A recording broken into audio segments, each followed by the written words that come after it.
বনি ইসরায়েলের একটা কুকুর আছে কিতমির নাম, আসহাবে কাহাবে 7জন ইমানদার যুবকের সাথে ওই কুকুরটা ছিল।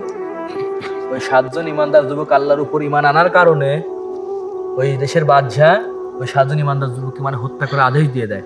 নিজের জান বাঁচানোর জন্য তারা গুহার মধ্যে আশ্রয় নিচ্ছিল, মানে পিছনে পিছনে একটা কুকুর আসতেছিল, তারা ঢেল মারে, যা চলে যা, তুই আমাদের সাথে আসবু আর আমার সামনে যায় মানে ঘেউ ঘেউ করে ডাকবু, ওই রাজার সৈন্যরা তো ডাক শুনে চলে এসে আমার ধরে যাবে, যা তুই চলে যা। কুকুরটা তখন আল্লাহ খায় জবান, আল্লাহ আমার জবান খুলে দাও, আল্লাহর জবান খুলে দিল কুকুরের।